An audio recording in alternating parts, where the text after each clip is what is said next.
Hey, fellow classmates and Professor Johnson. I would like to introduce our group Team 1, Adebisi, Archie, Han, Danielle, and myself, Alita. We have chosen to do our presentation on embedding accuracy and completeness as a data quality improvement program in clinical laboratories. We'd like to define the first two terms, accuracy, an extent to which a registered data conforms to the truth, and completeness, an extent whereby all necessary data or information that could have been registered have actually been registered. Our table of contents for this presentation include an introduction and purpose, benefit of data accuracy and completeness in clinical laboratories, barriers to master data quality and type of errors in clinical laboratories, how to measure data accuracy and completeness, how to achieve data quality improvement, retaining quality, and a conclusion. Our introduction includes that data entered in clinical laboratories are not always correct.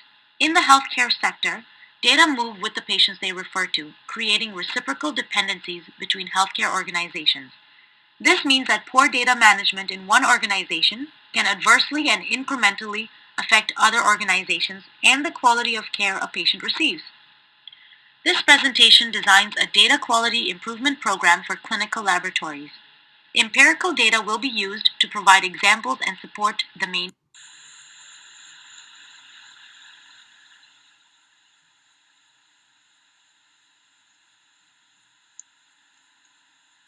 Benefit of data accuracy and completeness. The primary purpose of data is clinical care, which would include the diagnosis and treatment for patients. The secondary purposes of data are data used in research, education, and management, including planning and evaluation of resources. A few more benefits would include a reliable healthcare system with effective patient management and disease prevention.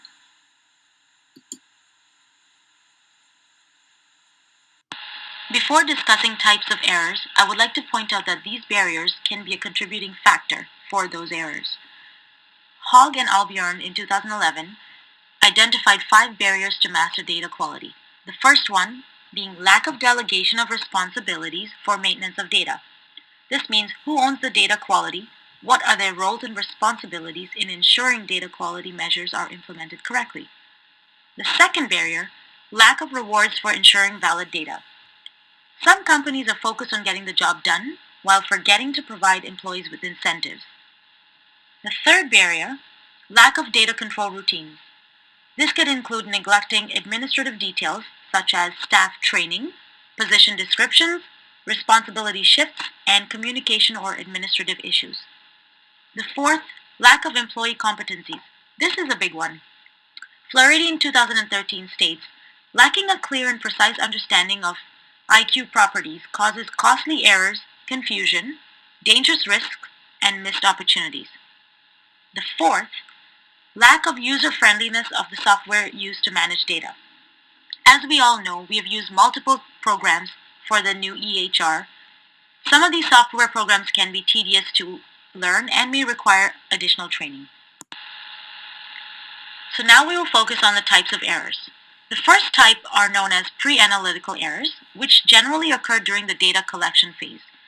This can include test order entries such as entering the wrong test or the wrong patient, misidentification, wrong collection tube, improper labeling, specimen transportation or receipt. I would like to point out that Bonini and colleagues found 31.6 to 75% of pre-analytical errors. Some of these errors can now be detected using automated detection, protocol for transportation, computerized order entry, and barcode system. The second type of errors are analytical errors, which generally occur during the processing of the sample. This can include equipment malfunction, sample mix-up, taking shortcuts, or an undetected quality control failure. The third type of error are post-analytical errors. These happen after a sample has been processed. It can include entering the data incorrectly, false validation of analytical data, or a failure in reporting. There's also a table that is included that lists some of the types of post-analytical errors. Analytical error have been significantly reduced with the idea of internal and external control mechanism.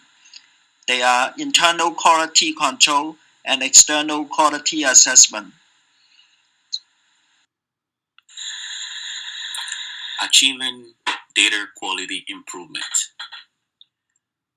In order to achieve this objective, the first step is to set up a quality committee as required. Um, this team will be responsible for monitoring and reporting quality clinical data. This team will also consist of medical advisory committee, the chief executive committees. We also involve manager or anyone who provide direct care, except for physicians and nurses. We also require the experts of the chief privacy officer, in professional, and health administrator.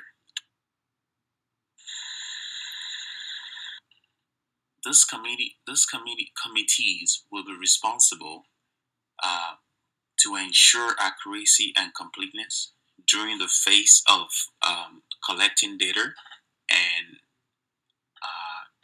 to the point where the data is sent to the physician. So I mean the pre-analytical to the post-analytical data collection process. They will have to provide feedbacks to the overall quality of the service.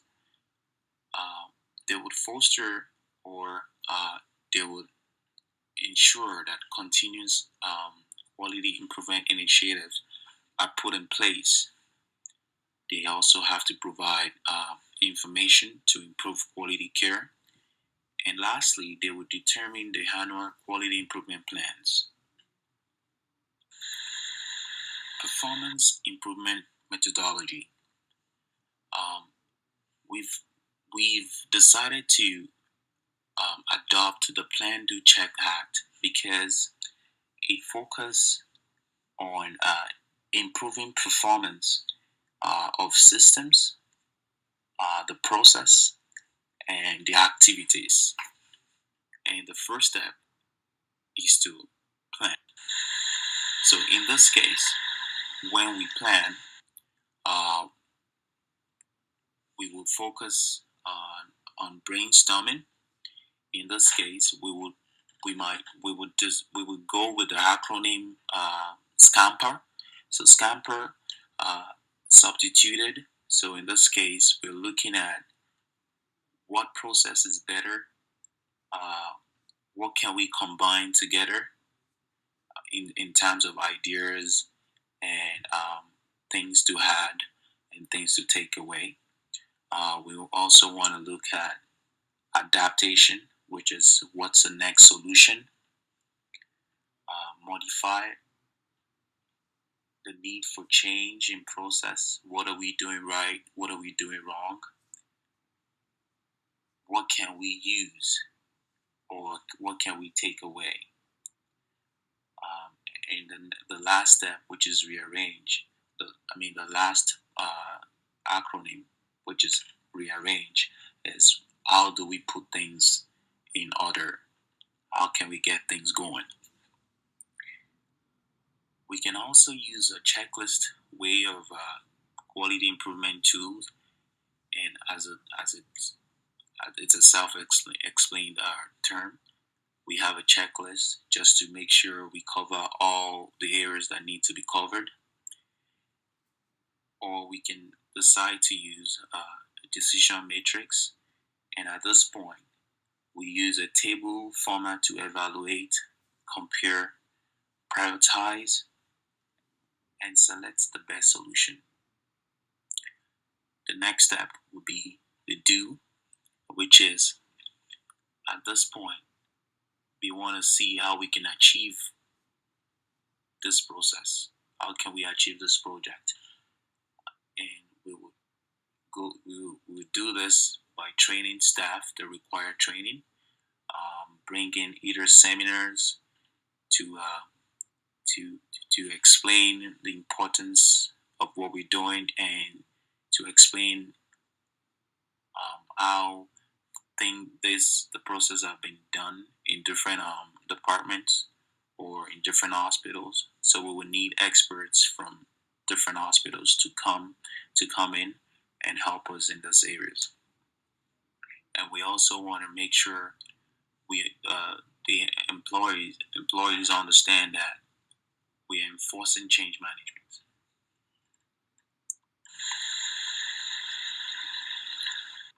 The next step will be to check. So at this point, we will go back to the first step, which is the planning step. If we decided to use the brainstorming, we want to see if we've put in the best process, we have the best ideas, we have the best solution. We've seen maybe we've done the necessary change that needs to be changed. We've made changes that they're really necessary. We look at things that we need to take away. We just look at the platform and make sure we're on the right track. Or in the case whereby we use a checklist, we want to see if we've captured every areas on that checklist. Or if we've decided to use a decision matrix, we want to see if the table or the format we've used, we've been able to achieve the purpose of that. And the next step will be to act. At this point, we've come up with our different results, and we've collated areas that we think we've collated things that we need to implement. And at this point, we will see if we will now embark in the change of policies and standard as necessary. This slide shows the use of data quality audits to ensure completeness, conformity, consistency, accuracy, and integrity.